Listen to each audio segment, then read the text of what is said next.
Ladies and gentlemen, welcome back to another Buffalo SportsCenter video. I am Don, and today we are going to be looking at the top 5 prospects for the Buffalo Sabres. And I will take this moment actually to give a couple of honorable mentions, including Lukas Rousek. Lukas Rousek played in his NHL debut against the Montreal Canadiens on the 27th of March. Wow, the season is flying by fast. He looks to be a fantastic energizer in the bottom 6 for the Buffalo Sabres. And I'll also give out another couple of honorable mentions to defenseman from Minnesota, Ryan Johnson. He's been having a strong NCAA Frozen Four tournament, and it is entirely possible that we see him either with Rochester next season or maybe a little quick cameo with the Buffalo Sabres this season. And also, I got to give some love to Alexander Kisakov. He's been having a very productive season over in Russia. Same goes for Prokhor Poltapov as well. Of course, we won't see those guys for a couple more seasons, which is why I excluded them from the top 5 here in this video. But let's get into the actual beef of the video, the top 5, starting out with number 5, and we got Noah Östlund. Now, you'll notice that none of these picks are really that different from the overall consensus, and that's because I believe the consensus is right. While there was an opportunity for Ryan Johnson to break into the top 5, he just doesn't have as much upside right now that Noah Östlund does. And Noah Östlund, watching his game, he reminds me a lot of Casey Middlestat. And, depending on who I say that to, I'll either get an eye roll or a nice little giddy, excited response. But Noah Östlund, he's very shifty, he's quick, he is a great passer, a fantastic playmaker on the puck. Unfortunately, he is a little on the smaller end. He is trying to work out a couple of kinks in his physical game as well right now over in Sweden in the SHL. He is playing his first actual pro season right now in Sweden. He graduated from junior hockey now on to professional hockey. So there will be a couple more years before we see Östlund in a Sabres uniform. Maybe we see him at the start, maybe not next season. I think he'll stay in Sweden for another year. After that, Rochester for maybe a year. And depending on how that goes, we can see him in Buffalo in earliest 3 years from now. We'll have to see, but he has been productive over in Sweden. Let's see how he continues his development. Let's continue on now to number 4, and we got Isak Rosén. And Isak Rosén, that's the actual correct pronunciation of his name. Rosén, he had a fantastic World Juniors with Sweden a couple of months ago, and he's actually been very solid in Rochester this past season. He has flown under the radar a little bit with Jiri Kulich grabbing all the headlines right now from all the prospects down in Rochester, but I have really liked what Isak Rosén has been doing.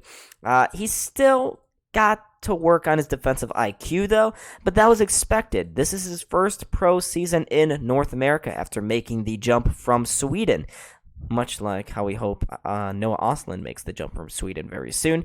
Isak Rosén, he's made the jump to Rochester this season, and he's been solid. He's got now 32 points in 57 games, so he's semi-productive. He's been really solid. If he were to extend that out to an 82-game season, he'd be hitting around a point every other game, which isn't bad. But another year of seasoning in Rochester, and then maybe in 2 years from now, the start of the, the 2024-25 season, using my counting skills there, folks, we could see him in Buffalo. But this is another guy I'm really excited about. He's taken his time in developing. There is no rush to get him up here to Buffalo, but he has shown a lot of skill, a lot of magic. He's got a great shot. Not as good as our number 3 guy, though, and I've already mentioned him. It's Jiri Kulich, who is, like we all know, playing in Rochester right now. A lot of Sabres fans are really excited about him, and now with the Sabres basically out of the playoff running, a lot of fans are asking for the Sabres to bring up Jiri Kulich. I doubt this happens, though. I don't think the Sabres want to needlessly waste away a year of his ELC, his entry-level contract, especially since his chances of making the roster next year are kind of slim. And I say that because there are a couple of other prospects that we'll get to on this list that I think have the step over Jiri Kulich. And Jiri Kulich, he's played fine in Rochester, but his stats overall are a lot like Isak Rosén. Isak Rosén, excuse me. He's hitting a point every other game. He's got a great shot, but he just needs to round out his game a little bit more. I have liked the growth he's shown because in the Czech Republic, he wasn't that big of an offensive contributor. He only had 20 points the one season, and already here in Rochester, he's much better. He's at 46 points now, and he's probably going to hit 50 before the end of the Amerks season.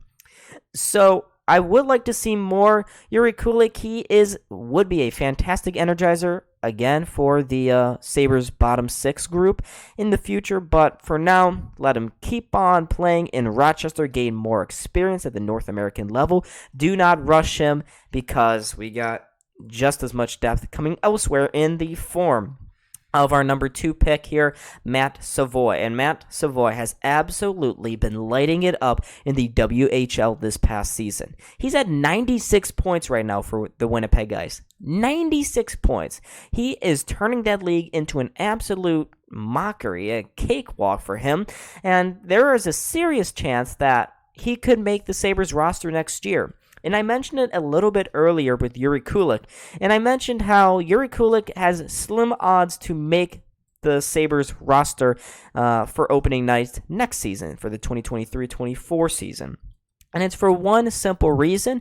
I feel like there will be one spot in that bottom six that's given to either Savoie or Kulich. In terms of Savoie, he's got a little more skill, and his recall/loaning situation is a bit more delicate and strange than Kulich. It's not as straightforward. You see, Matt Savoie, it's either he goes to Buffalo and plays in the NHL this upcoming season, or he goes back to the WHL and plays with the Winnipeg Ice. The way his age has worked out and how his birthday is a day after the cutoff line, he cannot go to the AHL. I don't exactly understand why it's a rule, why there's a certain cutoff date for rookies and youngsters who want to play in the AHL, but it is. And there is, and that won't be changing. So it's either the WHL or the NHL. And the Sabres may have a little trepidation by sending Savoie back to the WHL, where he's already turned that league into, like I said, a cakewalk. So maybe Savoie, in that sense, would have the leg up over Jiri Kulich. That's just my take on it. And let's take this moment right now, folks, to make sure to hit that like button and subscribe. This channel's been growing at a fantastic pace, and if you guys can help contribute to that, that'd be great. This is a small channel, so every like and subscriber counts.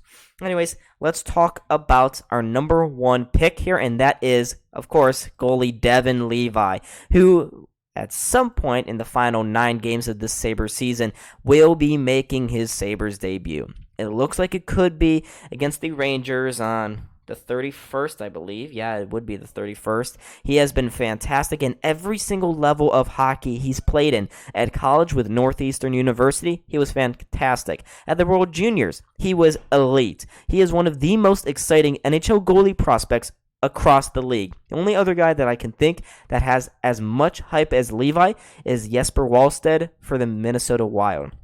But other than him, it is definitely Devon Levi hype.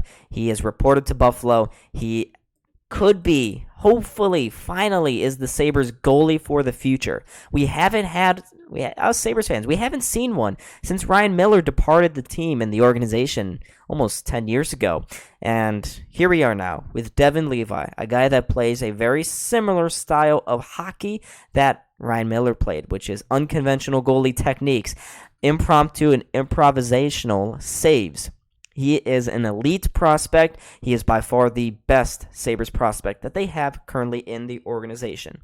And there it is, folks. Thank you so much for watching. This was the top 5 Sabres prospects going into the 2023 offseason.